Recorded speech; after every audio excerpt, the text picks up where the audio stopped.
유전자 검사지를 접은 뒤 기차는 한 번도 소리 내지 않았다. 대신 종이 끝선을 손톱으로 눌러 접힘 자국을 하나 더 만들었다. 자국이 생기자 손끝 떨림이 조금 가라앉았다.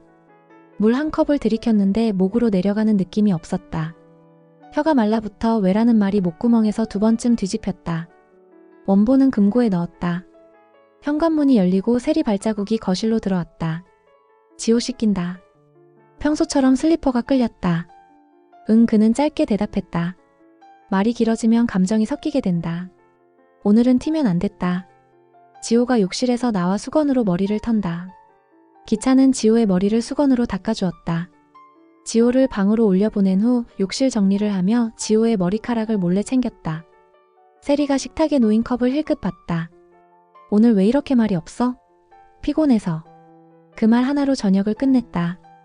요즘 왜 그래 진짜? 의아해하는 세리였지만 크게 의미를 두진 않았다. 집이 잠잠해지자 그는 노트북을 켰다. 검사기관 직통번호를 확인했고 재발급 요청 메일을 짧게 보냈다. 새벽 택배 픽업 예약도 눌렀다. 수취인 이름은 비서, 발송인은 익명. 손가락이 키보드 위에서 한번 멈췄다. 숨을 길게 들이마셨다. 숨이 들어가자 심장박동이 천천히 내려앉았다. 거울 앞에서 입을 다물었다. 이제는 세리와 싸울 기력도 남아있지 않았다. 하지만 광대 밑이 미세하게 떨렸다. 분노라는 단어가 혀끝에서 맴돌다 삼켜졌다. 침대에 누웠지만 눈꺼풀이 내려오지 않았다. 천장 모서리가 네모로 겹쳐 보였다. 그리고 조금 늦게 아주 얕게 잠이 들었다. 다음 날 아침엔 세리에게 평소보다 더 부드러운 톤으로 말했다. 부드러움이 아니라 중립이었다. 오늘 픽업은 내가 할게. 눈동자는 잔잔했지만 어금니는 깊게 물려 있었다. 세리는 고개만 끄덕였다. 그의 중립은 늘 무언가를 덮을 때 쓰였다. 그걸 모를 만큼 세리는 둔하지 않았다. 그래도 묻지 않았다. 묻는 순간 지금까지 숨겨온 모든 거짓말의 끝자락이 손에 잡힐 것 같아서였다.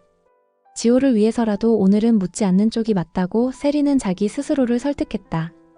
회사로 들어서는 동안 기차는 2통의 전화를 더 걸었다. 하나는 변호사에게, 하나는 비서에게. 변호사에게는 자료실에 있는 혼인 서류 원본들 한번 정리하자라고, 비서에게는 이혼 조항들 비교표 지난번 초안에서 양육과 재산 분할 항목만 업데이트해 두라라고. 말이 짧아질수록 의도가 선명해졌다. 세리에 대한 이혼은 오래 미뤄둔 과제였다. 미뤄둔 사이 그는 지호를 자신의 아들로 믿었고 그 믿음이 자신을 가족이라는 단어 안에 묶어두었다. 이제 믿음이 빠져나가자 남은 건 서류였다. 서류는 언제나 그를 지켜주었다. 뜨거운 날에도 사라지고 싶은 날에도. 그런데 예상 밖으로 그날은 서류보다 사람에게 시선이 갔다. 로비를 지나 엘리베이터로 향하다가 그는 제인과 태호가 같은 엘리베이터 앞에서 서 있는 걸 보았다. 둘은 약속한 사람들처럼 보이진 않았다. 제인은 화면에서 눈을 떼지 않고 있었고 태호는 그 옆에서 폰을 들여다보다가 짧게 무언가를 말하고 있었다. 그 장면이 오래 눈에 박히지는 않았지만 충분히 오래였다. 문이 열리고 둘이 나란히 들어갔고 그 사이로 누군가 팀 미팅 5분 딜레이라고 외쳤다. 그 사실과는 관계없이 그의 속은 더 차가워졌다. 차가워지는 기분이 분노를 잠깐 눌렀다. 분노는 뜨겁고 차가움은 오래간다. 그는 오래가는 쪽을 선택했다. 점심 무렵 또 하나의 장면이 그를 멈추게 했다. 구내 카페 옆 창가 제인과 도윤이 맞은편에 앉아 있었다. 말수가 적은 두 사람 특유의 공기가 있었다. 컵은 식어가는데 표정은 편했다. 태호는 바로 옆 테이블에서 누군가와 통화를 끝내고 지나가며 수고하십니다 라고 인사를 건넸다. 제인은 고개만 끄덕였다. 기차 내 머릿속에서 제인은 도윤과도 태호와도 동시에 가까워지는 사람처럼 보였다. 가까워진다는 말이 무엇인지 어디까지가 예의이고 어디서부터가 의도인지 그는 알 수 없었다. 모호함은 그에게 모욕이었다. 모욕은 그를 험하게 만들었다.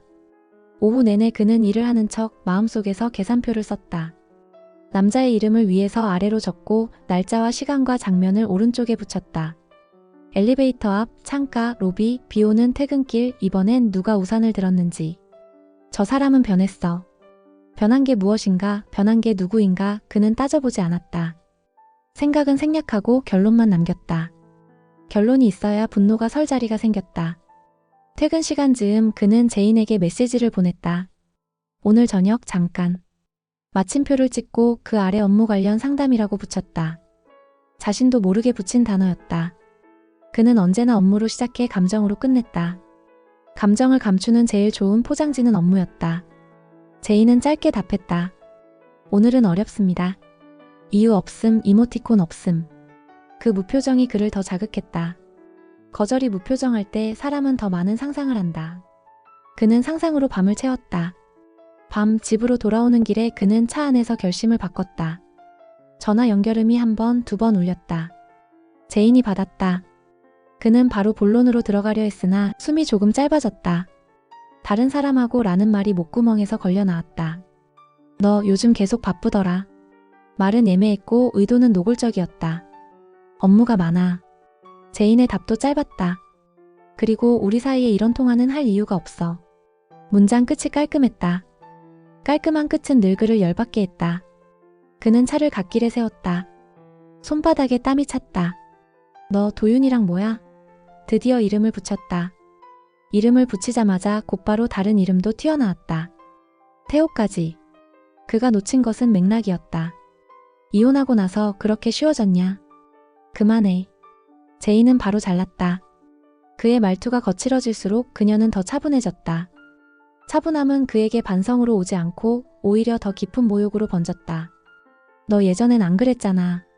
그는 과거를 데려왔다. 과거는 언제나 자신에게 유리한 기억으로 재편된다. 예전엔 네가 내 뒤를 봤지. 지금은 말이 여기서 끊겼다. 그는 지금은 남자들이라는 문장을 끝내지 못했다. 끝내는 순간 진짜 쓰레기가 되리라는 자각이 어렴풋이 왔다. 자각은 브레이크였다. 그러나 잠깐뿐이었다. 지호가 본다.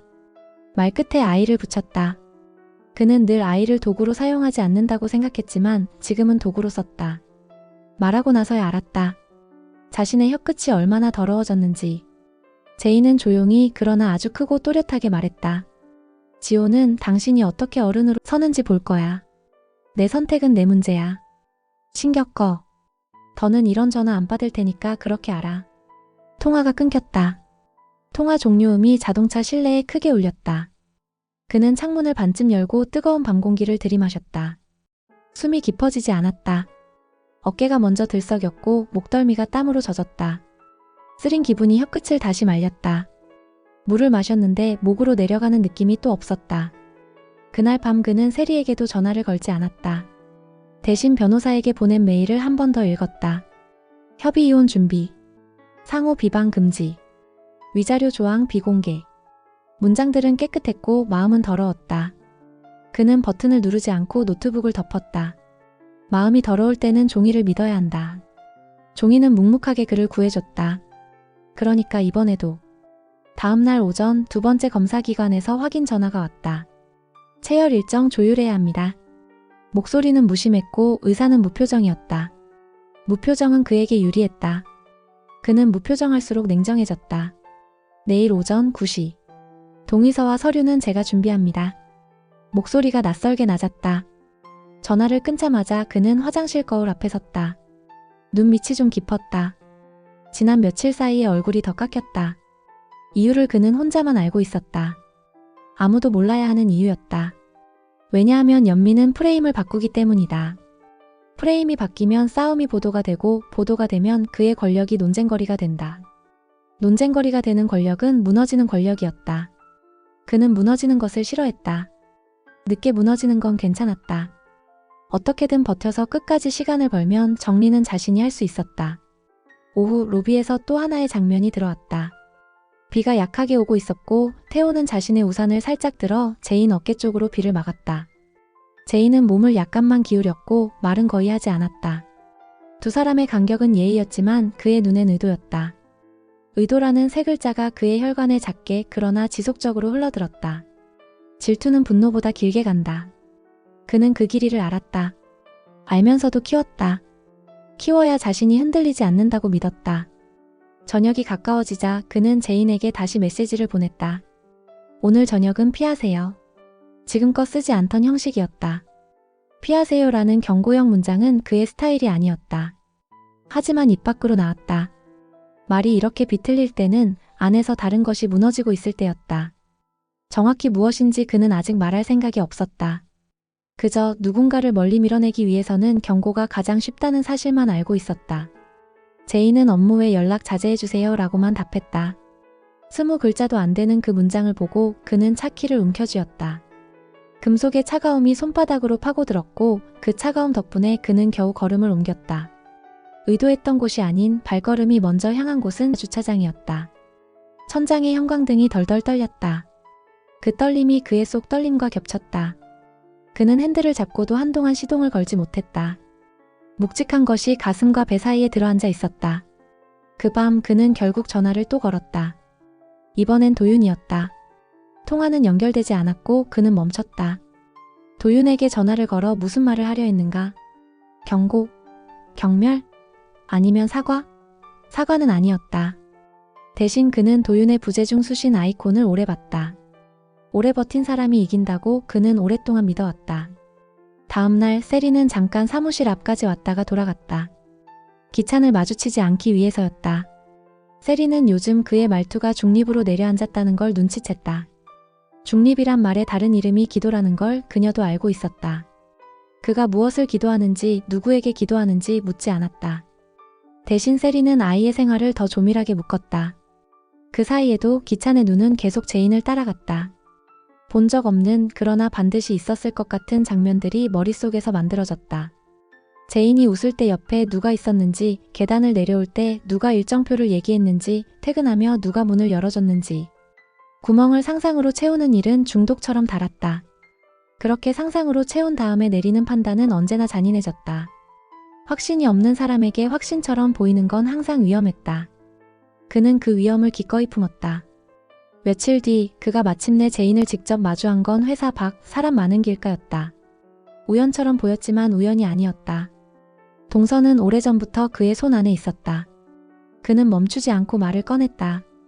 너 스스로를 어떻게 보고 사니? 물음표가 붙었지만 사실은 판단문이었다. 제인은 놀라지 않았다. 그의 속도가 빨라질수록 그녀는 속도를 낮췄다. 이런 말 왜 여기서 해야 하죠? 그는 한 발 다가섰다. 네가 그렇게 남자들한테 쉽게 보이는 거 나만 불편한가? 그 문장에 자신의 수치심이 섞여 있다는 걸 말하고 나서야 알았다. 제인의 눈빛이 단단하게 변했다. 차갑지 않았고 다정하지도 않았다.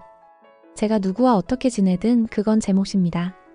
당신이 내 이름을 따뜻하게 부르던 시절에도 당신은 내 하루를 몰랐어요. 지금도 마찬가지예요. 그의 입술이 말라붙었다. 혀끝이 베일 듯 아팠다. 지호가 라고 시작한 말을 제인이 막았다. 지호는 어른들의 질투나 모멸감을 배우면서 잘하지 않게 잘하세요.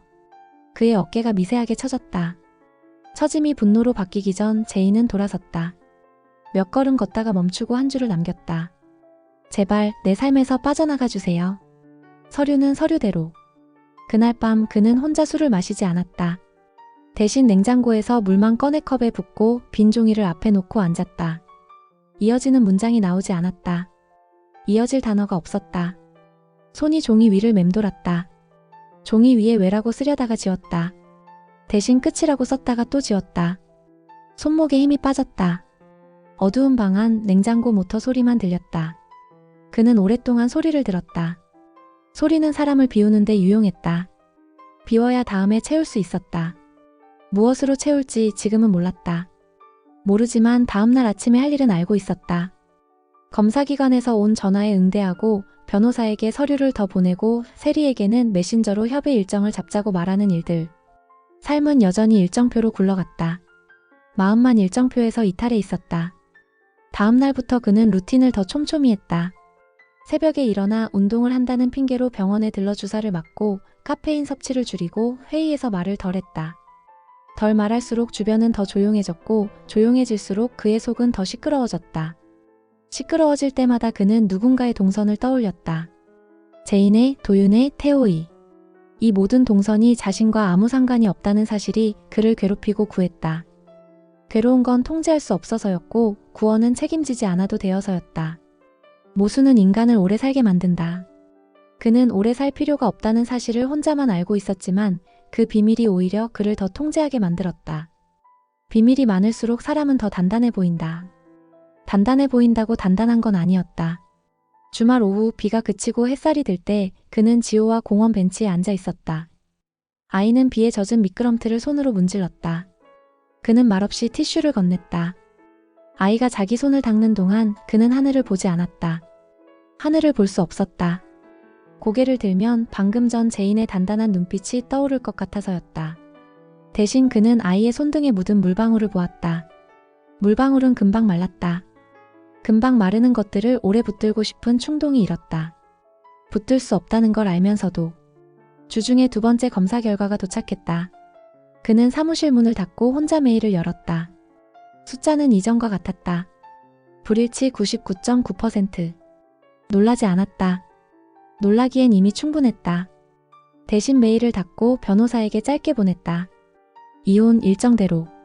세리에겐 다음 주 수요일 상담센터 옆 카페라고만 보냈다. 며칠 뒤 복도 끝에서 제인과 태호가 나란히 걸어오는 걸 또 보았다. 둘은 각자 다른 표정을 하고 있었고 다른 방향으로 눈을 두고 있었다. 그 차이가 오늘은 이상하게 선명했다. 그 선명함 덕분에 그는 잠깐 제자리에서 멈추지 않았다. 그냥 지나쳤다. 지나치면서 자신이 만든 상상표를 하나 찢어버렸다.